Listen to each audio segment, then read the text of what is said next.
Hi teachers, I'm Melanie. I've been a classroom teacher for more than 20 years. Welcome to my channel. Today's video, I wanted to tell you which books were voted favorite books this year. I had my 6th and 7th graders write down their top picks of the year, and I thought I would share those picks with you. Start with dystopian books.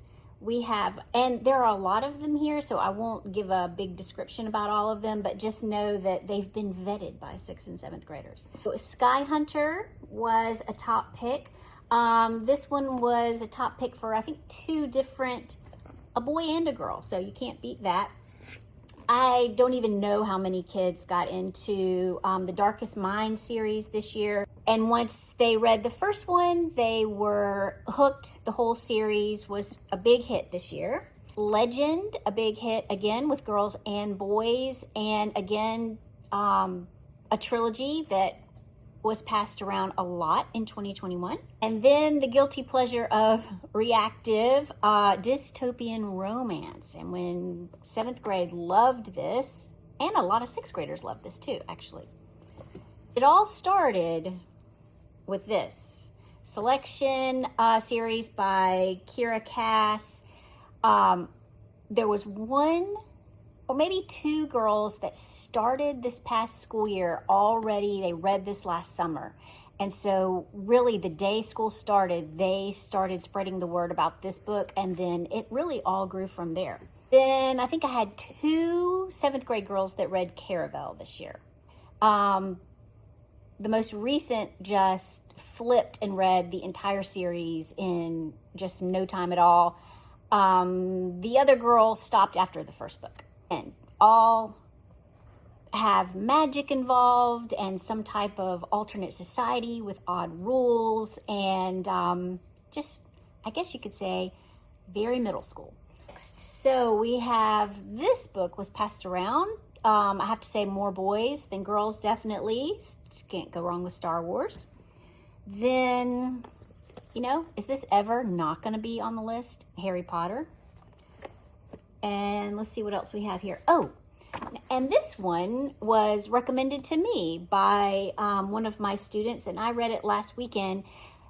And to be quite honest, if I didn't know that there wasn't another book that comes after this, I would have been very disappointed with the end, because it was like this big climactic moment and then it all fizzled.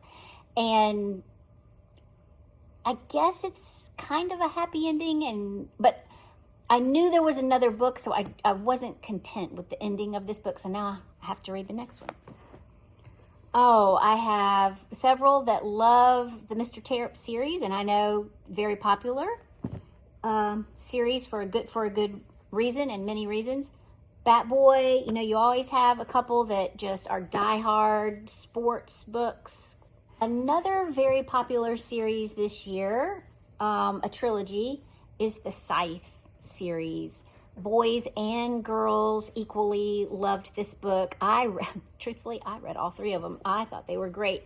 But again, not for the faint of heart, because this is a book where humankind has conquered all health problems. And so they have decided that the world needs a scythe to go around and collect, tell those that it's time for them to die and collect the dead. It goes from there. I know it sounds really morbid, but in the end, it's a great, great story, and made its way through middle school, no problem. All the way back to August. I had one child who read this book and loved it so much, by Halloween had read all of them. And then today, the last full week of school, when I said, I want you to write down your favorite books of the year, all the way back to the beginning. So I was pleased with that. I love that one of my girls put down this book, Out of My Mind, as one of her favorites. One of my favorites too. And Melody and that photographic memory just doesn't get better and more heartwarming than Out of My Mind. I love that one. Clap When You Land.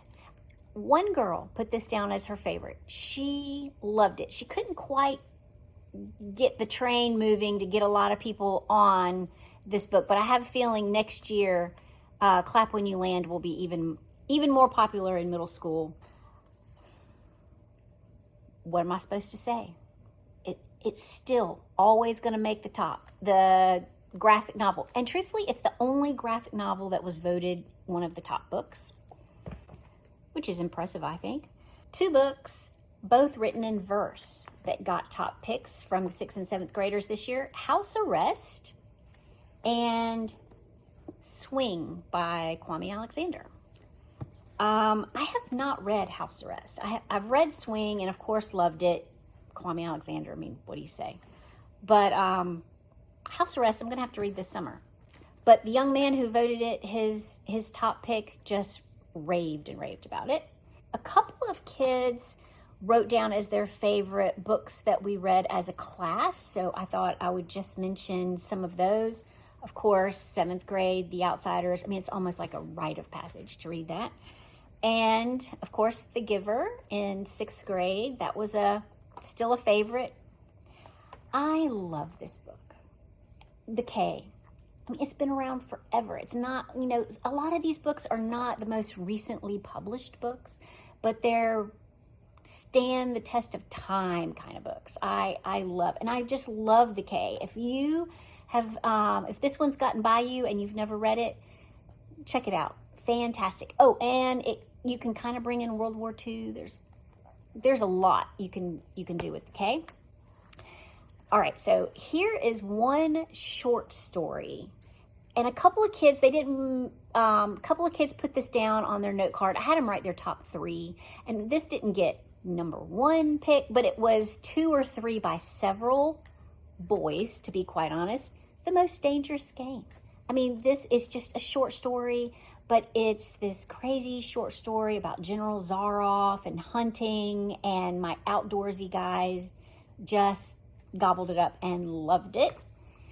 All right, the last book that we read as a class that still got voted as a number 1 was The Book Thief, which, quite frankly, I would have put down as my top choice. I love that book. The last 3 I saved because these are 3 books that my more advanced readers read. One is Unbroken. 2 kids put this on their card. One of those children is a reluctant reader, but a very good reader, a very strong reader. And quite frankly, it took him all year. I gave him this book August. And I, did my best to pitch it. And I knew it was a topic that was interesting to him. And he would forget about it for a while and sort of veer off and read something else for a little while and then come back to this. This was the one he always would come back to. And now, the last full week of school, finished it and told me the day he brought it back, it's the best book he's ever read. So guess what? I'm taking that as a win, even though it took him all year to get through it. Don't care. He loved it, and that's what I love. I mean, To Kill a Mockingbird. A 7th grader, if this is your favorite book in 7th grade, think how you'll feel about it when you read it when you're older and more of it is sort of unveiled to you. So I love that someone wrote To Kill a Mockingbird down as her favorite. Before We Were Yours, this young lady that brought this to me and said, this is so good, you have to read it. I don't even remember, it might have been before Christmas when she did that. And upon her recommendation, I did read it. And guess what? It's a great book. It would be a great summer read for teachers. It's about, if you have questions about the scandal surrounding the Tennessee Children's Home Society in Memphis, this is an incredible book. And then when you figure out at the end that the antagonist was a real person, oh, holy cow. It's really a really good book. And that does it. Those are the books that got top pick for 6th and 7th grade in May of 2021. And I am so proud of all the reading my students have done this year. I love the fact that when I pass out note cards and I say, I want you to write down 3 books that you enjoyed, it makes me very happy that only a few kids wrote books we read as a class, that they still really enjoy their independent time that they get in class to read independent books and discover these books on their own. I mean, sure, it makes me happy that they like what we read as a class, but I always tell them my job isn't to choose books that everybody will like. My job is to choose different kinds of books and for you to get a little taste of different types of books so that you can explore and figure out what you love. And they did. They found out a lot of books that they love, and that makes me happy. All right, teachers, see you in the next video. Bye.